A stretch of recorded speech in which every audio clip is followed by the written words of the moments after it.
Let's go to clip number 2. This is where President Obama explains the reason why he's careful to describe the threat in a calibrated and specific way. So there's no magic to the phrase radical Islam.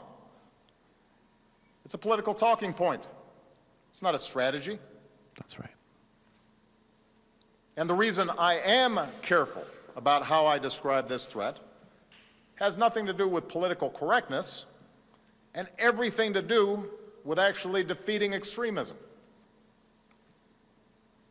Groups like ISIL and Al-Qaeda want to make this war a war between Islam and America, or between Islam and the West. They want to claim that they are the true leaders of over 1 billion Muslims around the world who reject their crazy notions. They want us to validate them by implying that they speak for those billion-plus people, that they speak for Islam. That's their propaganda. That's how they recruit. And if we fall into the trap of painting all Muslims with a broad brush and imply that we are at war with an entire religion, then we are doing the terrorist work for them. That's, again, it is so basic. It's almost remedial. I mean, never has saying the absolutely stunningly obvious sounded so poised and articulate as it did last night in President Obama's address.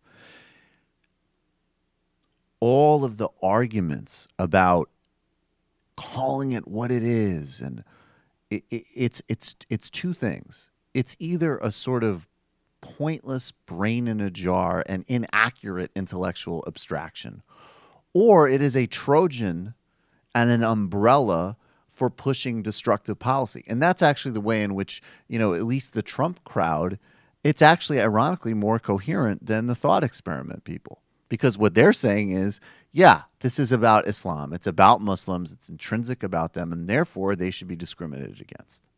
Therefore, we shouldn't ever factor in the different variables of Islamic societies. We shouldn't think about the differences within Islam. We should kill as many of them as possible because it's an immutable thing. And in fact, if you actually have that belief, you should support those policies.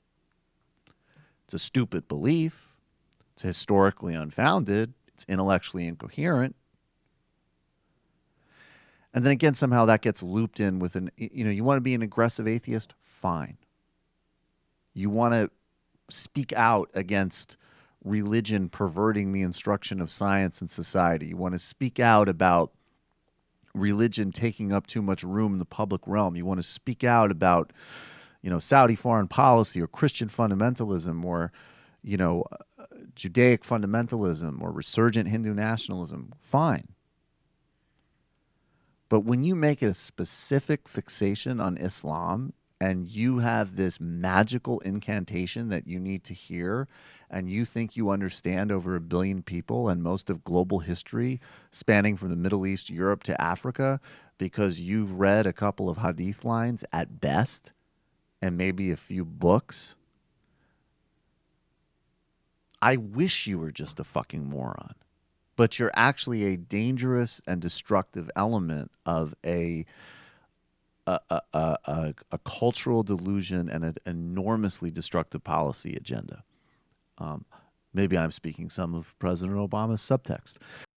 Hello, you. I'm Sam Seder. Looking for smart progressive talk that is occasionally amusing? Well, subscribe to our YouTube feed. Subscribe to our podcast. Like us on Facebook.